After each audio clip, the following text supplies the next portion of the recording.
सफलता के केवल 4 नियम। आज हम बात करेंगे उन 4 सिद्धांतों के बारे में, उन 4 प्रिंसिपल्स के बारे में जो हमारे भूतपूर्व राष्ट्रपति श्रीमान APJ Abdul Kalam sir doctor APJ Abdul Kalam के द्वारा बताए गए हैं। उनका मानना था ये जो 4 नियम है वो हर स्टूडेंट्स को, हर इंसान को खुद पर अप्लाई करना चाहिए। अगर कोई भी स्टूडेंट्स या कोई भी इंसान इनको अपने जीवन में उतार लेता है और उनको फॉलो करता है तो इस दुनिया में ऐसी कोई चीज नहीं है जो उस इंसान की कदमों में ना गिर जाए। इन चारों प्रिंसिपल्स को हम पूरी डिटेल्स में समझेंगे ताकि आपको इन्हें फॉलो करने में आसानी रहे।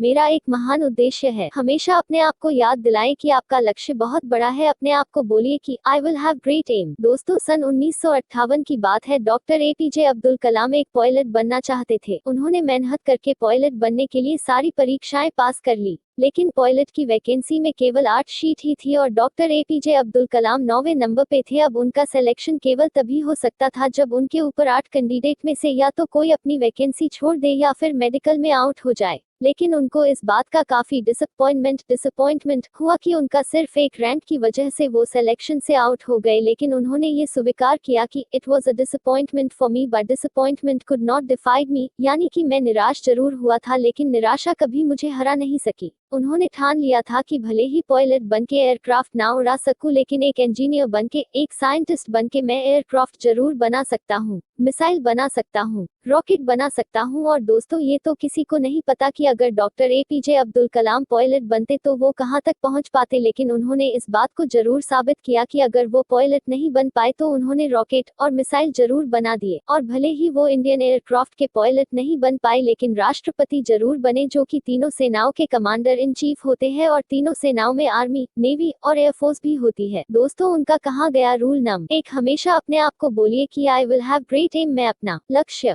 ऊंचा रखूंगा। ये प्रॉमिस हमेशा अपने आप को याद दिलाते रहे।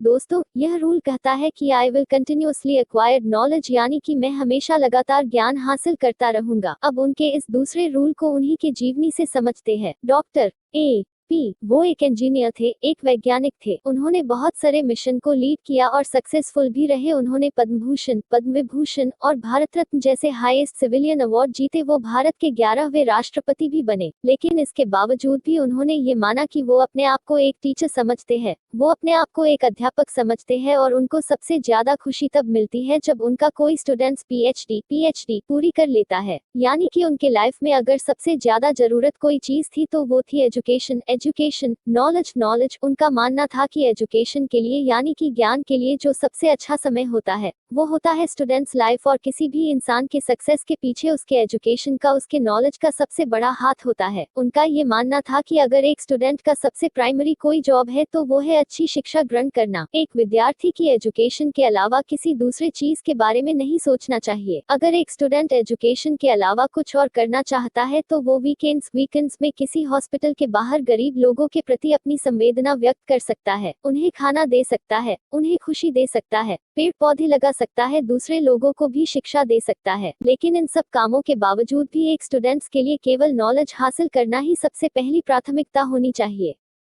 यानी कि आपको हमेशा अपने आप को ये याद दिलाना है कि चाहे कुछ भी हो मैं सीखना नहीं छोड़ूंगा। 3, मैं कड़ी मेहनत करूंगा। डॉक्टर एपीजे अब्दुल कलाम का तीसरा नियम था कि अपने आप से हमेशा ये प्रॉमिस करे कि मैं हमेशा हार्ड वर्क करता रहूंगा, यानी I will do hard work. दोस्तों, 1973 की बात है। विक्रम साराभाई अंतरिक्ष स्पेस के अंदर के चेयरमैन प्रोफेसर सतीश धवन ने डॉक्टर एपीजे अब्दुल कलाम से कहा कि हमें एक सैटेलाइट लॉन्च व्हीकल बनाना है, यानी कि एक ऐसा रॉकेट जिसमें हम सैटेलाइट रख करके उसको हम अंतरिक्ष स्पेस में भेज सके। डॉक्टर एपीजे अब्दुल कलाम ने इस काम को पूरे जिम्मेदारी के साथ स्वीकार किया। वो इस मिशन व प्रोजेक्ट के डायरेक्टर थे, यानी कि पूरी टीम को उनके नीचे काम करना था। उनके नीचे 1000 से भी ज्यादा दूसरे इंजीनियर थे और करीब 10,000 वर्कर थे। इनके अलावा भी ऐसे कई सारे लोग थे जो इनडायरेक्टली इस मिशन से जुड़े हुए थे। इतनी बड़ी टीम को 6 साल का वक्त लगा प्रोजेक्ट शुरू करने से लेकर लॉन्च के दिन तक। 17 अगस्त 1979 इस तारीख को सैटेलाइट लॉन्चर का टेस्ट होना था। लॉन्च के 8 मिनट पहले सारा कंट्रोल कंप्यूटर के हाथों में दे दिया गया, लेकिन उसी वक्त एक चेतावनी खबरनी आई कि लॉन्चिंग में कुछ दिक्कत है। लॉन्च के ठीक 4 मिनट पहले ये डायग्नोज किया गया कि कुछ लीक्स है, लेकिन उनके टीम के जो एक्सपर्ट्स थे उनकी ये राय थी कि लीक्स के बावजूद भी रॉकेट में इतना सफिशिएंट ऑक्सीडाइजर है कि वो अपना लॉन्च जारी रख सकते हैं और मिशन लेटर होने की वजह से डॉक्टर कलाम को ये डिसाइड लेना पड़ा कि वो रॉकेट को लॉन्च करेंगे। लेकिन लॉन्च के कुछ मिनट बाद ही वो रॉकेट पृथ्वी की कक्षा में ना जाकर बंगाल की खाड़ी में जाकर गिर गया। 6 साल की मेहनत, हजारों लोगों के कई लाखों वर्किंग आवर, जनता का पैसा और मिशन 2 मिनट में फेल हो गया। लेकिन जैसा कि doctor APJ Abdul Kalam rule number 3 में बताते हैं कि हमेशा अपने आप को याद दिलाते रहे कि आप कड़ी मेहनत करते रहेंगे, ठीक उसी नियम का अनुसरण करके डॉक्टर एपीजे अब्दुल कलाम अपनी टीम के साथ 1 साल और कड़ी मेहनत करी और प्रोजेक्ट के शुरू होने के 7 साल बाद आखिरकार उन्होंने साबित करके दिखाया कि कड़ी मेहनत आपकी असफलता को सफलता में बदल सकती है। यानी कि आप हमेशा अपने आप से कहते रहे, I will do hard work. 4, मैं दृढ़ और सफल रहूंगा।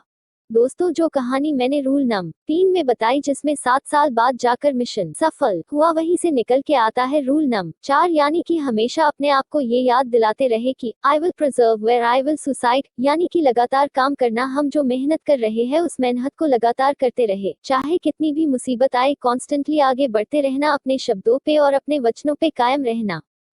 किसी में इतनी हिम्मत ना हो कि आपके हौसलों को कम कर सके। हम में से ऐसे कई सारे लोग हैं जिनकी आंखों में कुछ सपना है, जो लोग कुछ करना चाहते हैं वो काम करना शुरू करते हैं अपने सपनों पर, लेकिन समय बीतने के साथ साथ उनकी विल पावर कम होती जाती है। दोस्तों, आपको किसी भी कीमत पे अपने हौसलों को नहीं टूटने देना है। डॉक्टर एपीजे अब्दुल कलाम का मानना था कि आप तब तक अपना जिद ना छोड़िए जब तक आप अपने लक्ष्य तक नहीं पहुंच जाते, और आपका लक्ष्य है आपकी यूनिकनेस, आपका सबसे अलग होना, आपका पहचान सबसे अलग होना, और आपके इस यूनिक बनने के सफर में आपकी मुसीबतों का सबसे अहम रोल होता है। अगर आप अपने मुसीबतों से डरना छोड़ दिया, उन पर से ध्यान हटाकर उनके हल के बारे में सोचना शुरू कर दिया और उन पर काम करना शुरू कर दिया, तो आप किसी ना किसी दिन इस दुनिया में सफल जरूर हो जाओगे।